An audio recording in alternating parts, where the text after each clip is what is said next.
On Tuesday night, my fiancée stared me straight in the eye while my younger brother was sleeping in his car. She said, "Your family drama isn't my problem." That single sentence cut deeper than any fight we'd ever had. 3 weeks later, her sister got arrested. And when she begged me for help, I used those exact same words. I'm Ethan, 30, an electrician from Ohio. I've been with my fiancée, Camille, 28, for almost 4 years. We've been engaged for about 6 months, and I thought we were solid. Camille's big on boundaries. She says things like, "Not my circus, not my monkeys," as if it's a life philosophy. At first, I thought it was kind of healthy. Independence. Self-care. But when it came down to it, her boundaries weren't about fairness. They were about convenience. My younger brother, Aaron, 25, has had one of the worst runs of luck you can imagine. No drugs, no gambling, nothing messy like that. Just life punching him in the gut over and over. He lost his job when his company downsized. His girlfriend dumped him 2 weeks later. Then, to top it off, his landlord sold the house he was renting and gave everyone 30 days to leave. Aaron tried to handle it, too proud to ask for help. But eventually, his luck ran out. 3 weeks ago, he finally called me. His voice cracked when he admitted he'd been living out of his car for over a week. He asked if he could crash on our couch for just a month while he got back on his feet. He had 2 job interviews lined up already. He wasn't asking for money, just a couch, just a chance. That night, I sat down with Camille. I explained everything, thinking she'd understand. I wasn't prepared for her answer. "Ethan, your family drama isn't my problem. I don't do family bailouts. It's my space too, and I don't want to disrupt it." If Aaron managed his life better, he wouldn't be in this situation. Poor planning on his part doesn't constitute an emergency on mine. I just stared at her. Layoffs aren't poor planning. They're survival. She rolled her eyes like I was being naive. "Look," she said, "I've worked hard to build our life here. I don't want chaos in my home. If you want to help him, get him a motel. But he's not staying here." "A motel? For a month? That would cost thousands." "That's what helping him costs," she said coldly. "Your family, your problem, your money." Her words burned. We split bills 50-50, even though she makes more than me as a marketing director. The lease is in both our names. But at that moment, it felt like I was living with a stranger. "Are you seriously making me choose between helping my brother and keeping peace with you?" I asked. "I'm not making you choose anything. I'm setting a boundary. If you can't respect that, maybe we should reconsider if we're even compatible."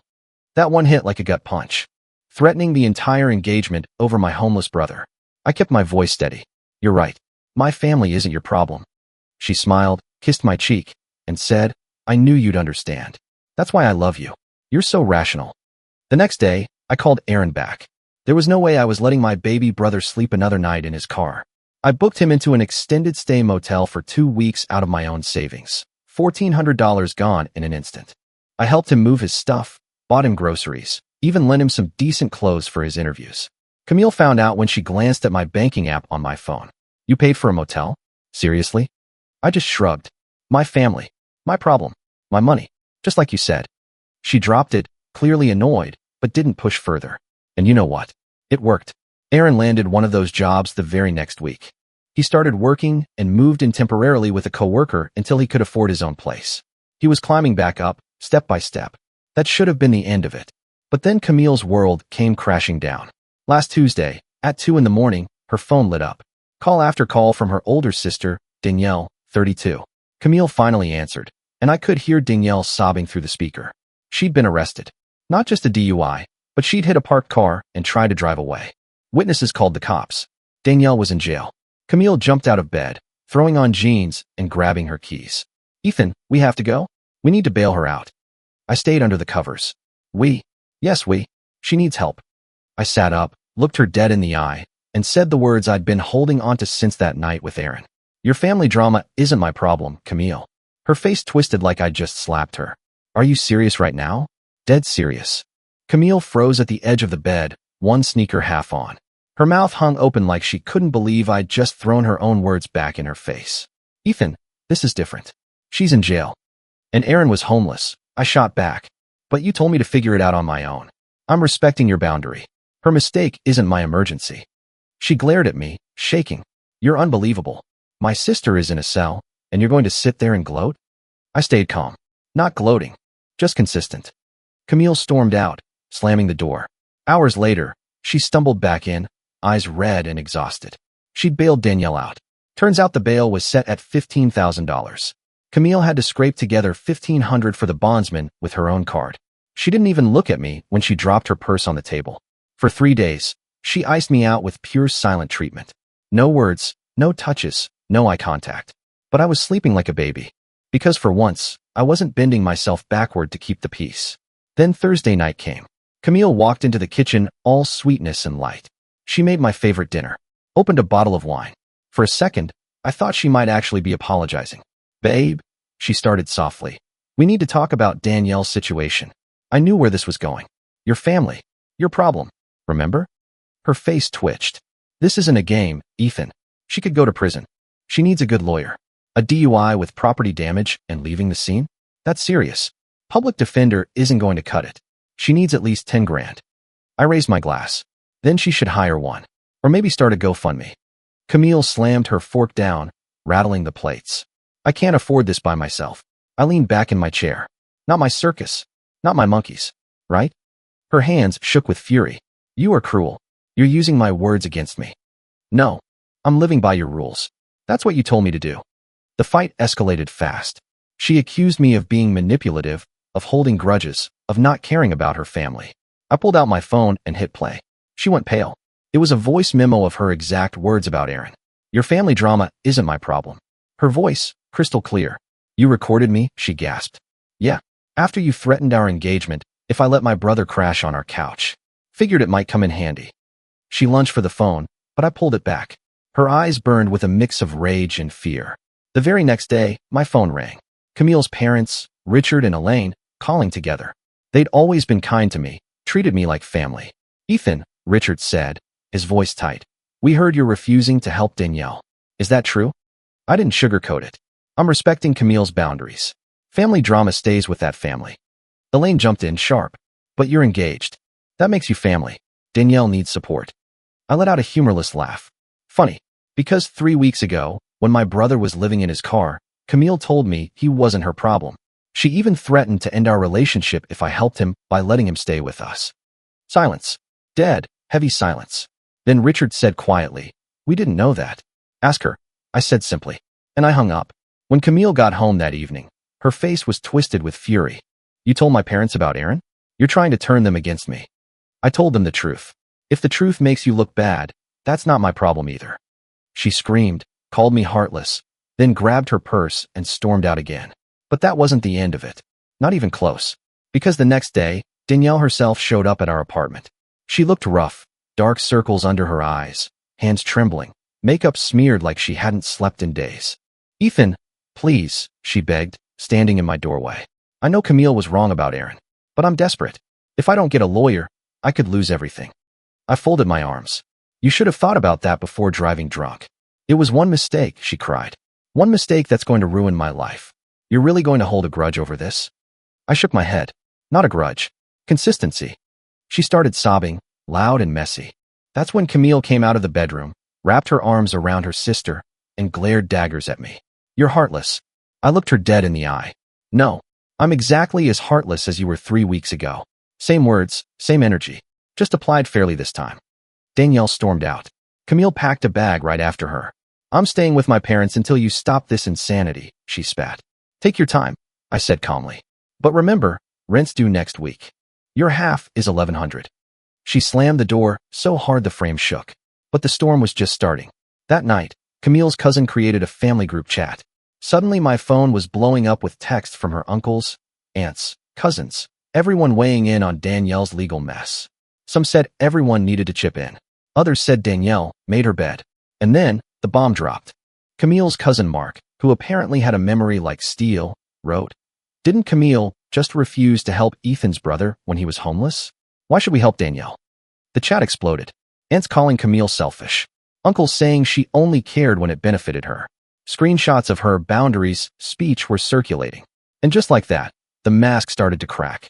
Camille, for once, didn't have control of the narrative. And I realized this wasn't just my fight anymore. Her whole family was about to see who she really was. The family group chat was pure chaos. Half the relatives were tearing Camille apart for her hypocrisy. The other half were frantically trying to figure out how to scrape together money for Danielle's legal defense. And me?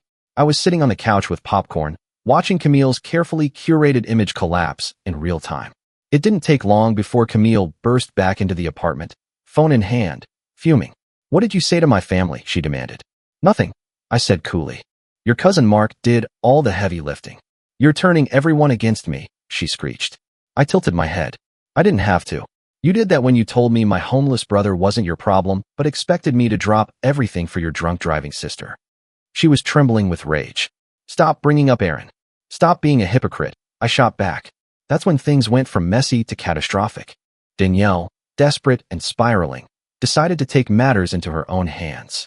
The next morning, she blasted her situation all over Facebook. A long, dramatic post about being unfairly targeted by the justice system, claiming she made a small mistake and now her life was at risk. At the end, she dropped a Cash App and begged for donations to help cover her legal fees. The comments were sympathetic at first. People shared it. Friends sent $20 here, $50 there. But then someone, not me, and I swear that on everything, dropped a screenshot of the police report. It detailed the DUI, the property damage, the attempted hit and run, and it spread like wildfire. Suddenly the tone of the comments flipped. People were furious, calling her reckless, irresponsible, selfish. And then the hammer fell. Danielle's employer saw the post. She worked at a nonprofit with a morality clause. Posting publicly about donations while concealing the truth? They fired her on the spot. By that night, Danielle was not only facing thousands in legal fees, but also unemployed. Camille stormed home. Mascara streaked down her face, sobbing. "She lost her job because of you," she screamed. "Because of me?" I said, stunned. "She lost her job because she drove drunk and then lied on social media. Don't pin that on me." Camille threw a glass at the wall. It shattered inches from my head. "You're destroying my family." "No," I said, my voice low. "They're destroying themselves. I'm just refusing to play savior when it suits you." She broke down crying on the floor, muttering, "I can't believe you're doing this to me." But she wasn't done. Not by a long shot. The next day, her parents called again. This time, Richard wasn't calm. His voice shook with anger. "Ethan, you need to stop humiliating Camille and help your future sister-in-law. This family is at stake." I nearly laughed. "Richard, your daughter told me flat out that Aaron's homelessness wasn't her concern. That she'd leave me if I let him crash on our couch. That wasn't me humiliating her. That was her true colors. Now she's just living in them." Elaine snapped. "If you love Camille, you'd make sacrifices for her family." I let out a bitter laugh. Funny, because when it came to mine, she told me to suck it up. So which rule are we playing by here? Because I'm fine either way, as long as it's consistent. There was silence. Then Richard muttered something about me being cold and hung up. 2 nights later, Danielle showed up again. This time, she didn't come begging. She came swinging.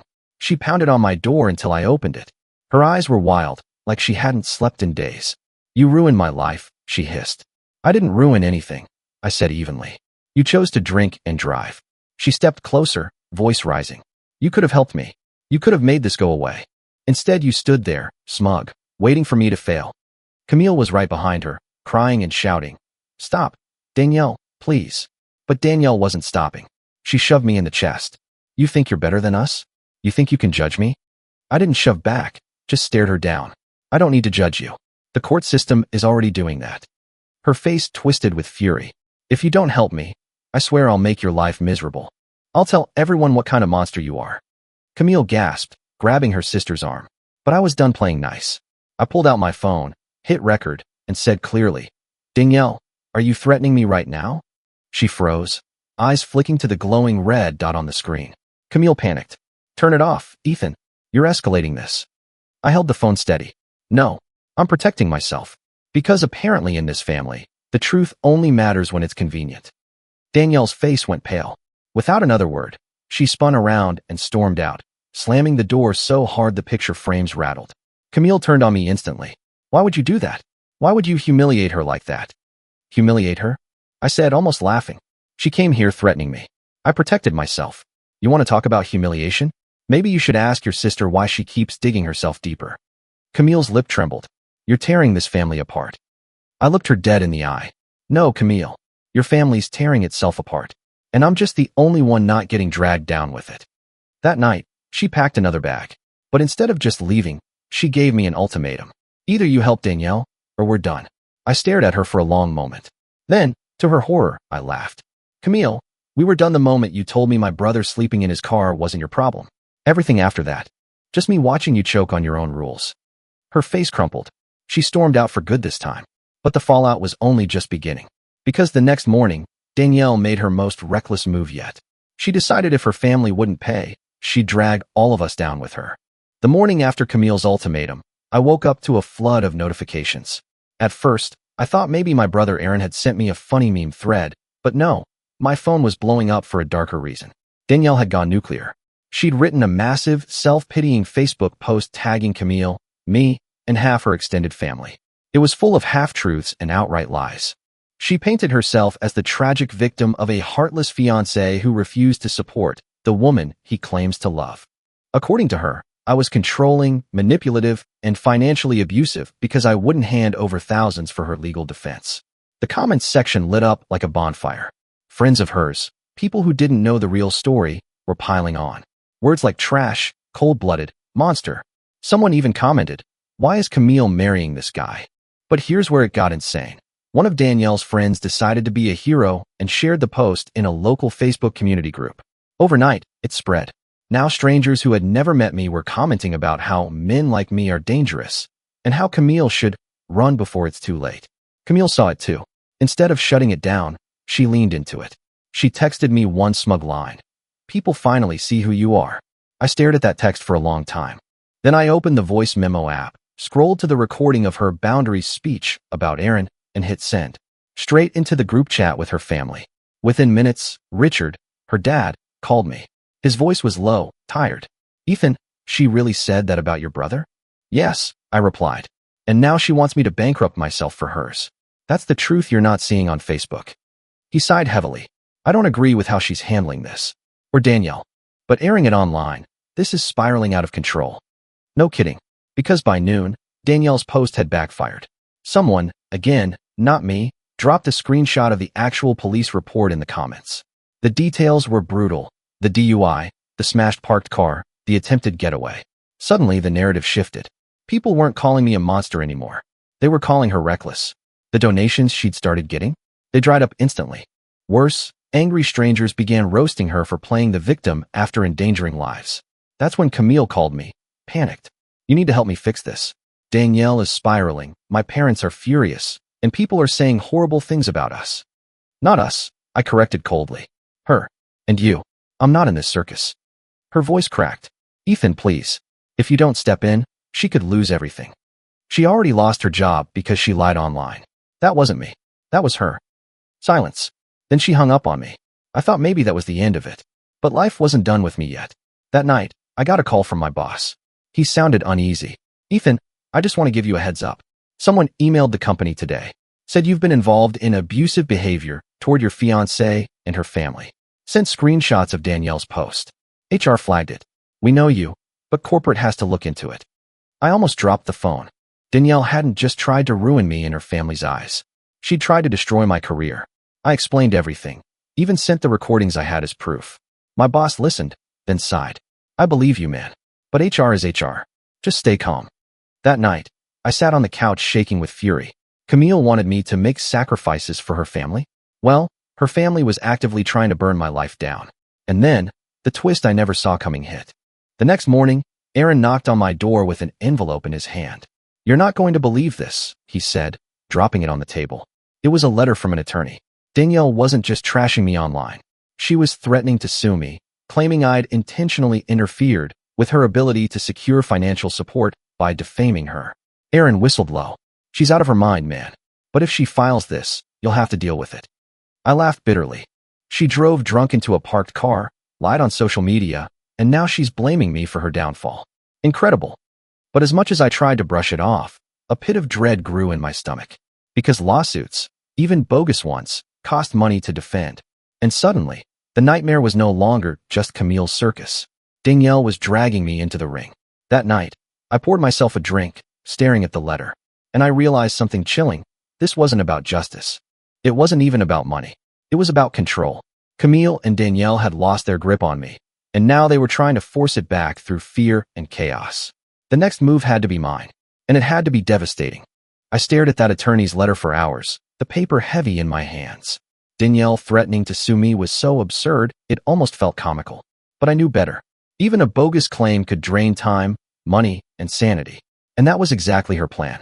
Aaron leaned against the counter, shaking his head. She's trying to scare you into folding. If you cave, she wins. I smirked grimly. Then it's time to stop playing defense. The next morning, I walked into a law office with a copy of the police report, Danielle's social media post, and my recordings of Camille's words. The attorney scanned through everything, eyebrows rising higher with each page. Finally, he leaned back and said, Mr. Collins, if she files this, it'll get thrown out. But if you want, we can go on the offensive. Harassment, defamation, emotional distress. You've got a strong case. For the first time in weeks, I felt the scales tilt back in my favor. Do it, I said. By the end of the week, Danielle had a formal cease and desist letter in her mailbox. But I wasn't done. Not even close. See, Camille and Danielle thought they had the upper hand by weaponizing social media. What they didn't realize was that the truth was my biggest ally. So I sent Camille's family group chat one final gift. The entire audio recording of that night. She said my brother's homelessness wasn't her problem, paired with a screenshot of Danielle's DUI police report. Within minutes, my phone buzzed nonstop. Aunts, uncles, cousins, they were lighting Camille and Danielle on fire. So your fiancé was supposed to pay for your drunk sister after you told him to abandon his brother? One cousin wrote. That's cold. Camille called me, voice frantic. Why would you do that? You're humiliating me in front of everyone. Camille, I said calmly. I didn't humiliate you. You did that yourself. I just gave them the uncut version. She started sobbing. You're destroying me. No, I replied. You destroyed yourself the moment you put conditions on my brother's survival.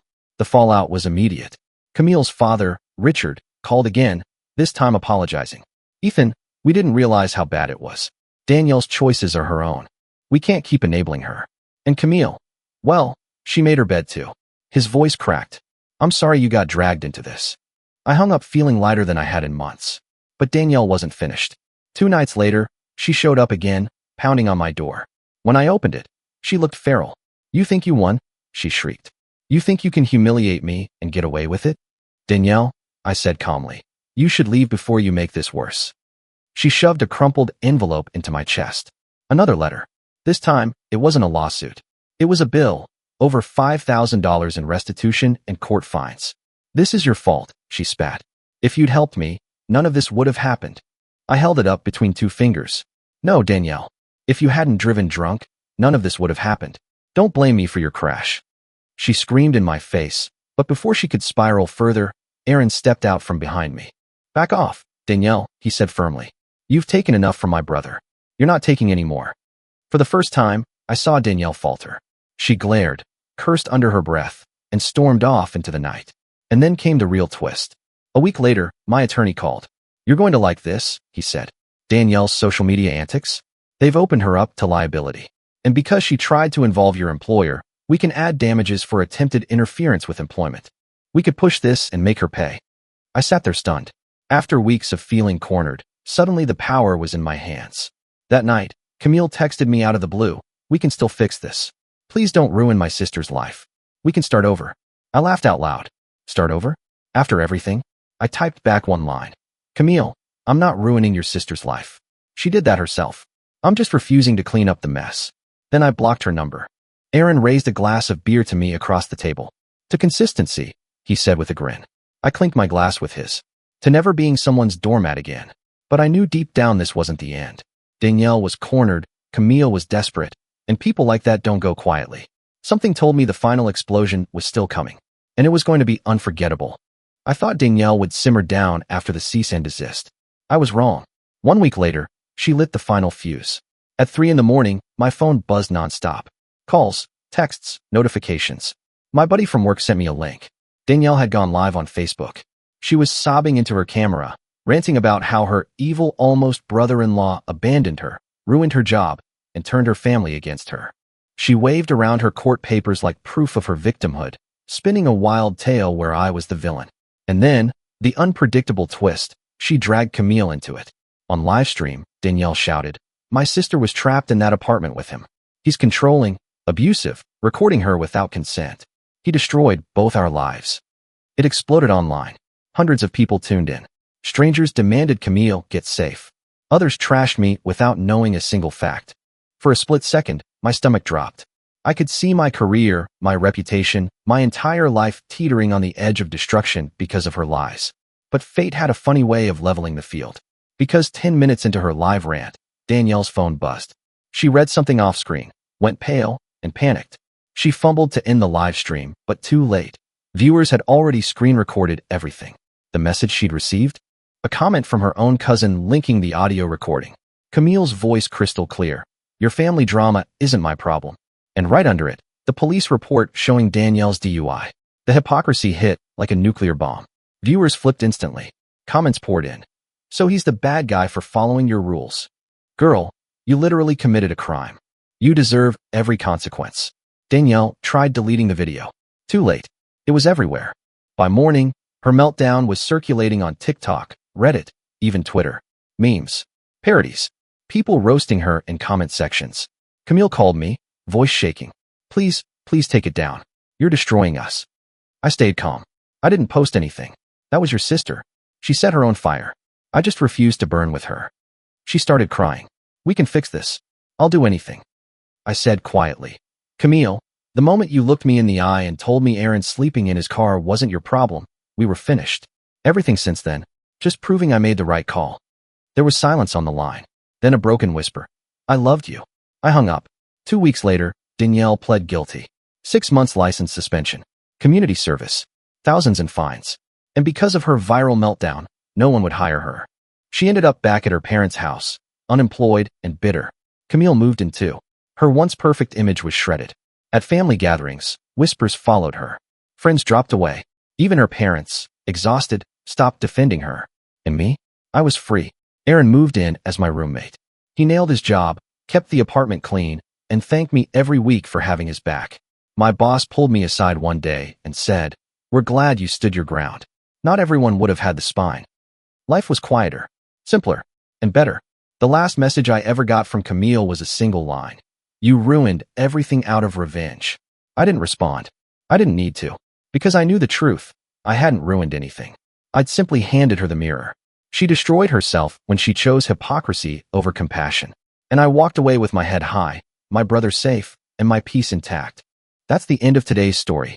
Did things turn out the way you thought? Or were there some surprises along the way? Share your thoughts in the comments. I'd love to hear what you think.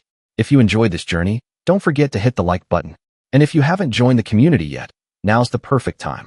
Subscribe and turn on notifications so you're always the first to catch new stories. Thanks for watching, and I'll see you in the next adventure.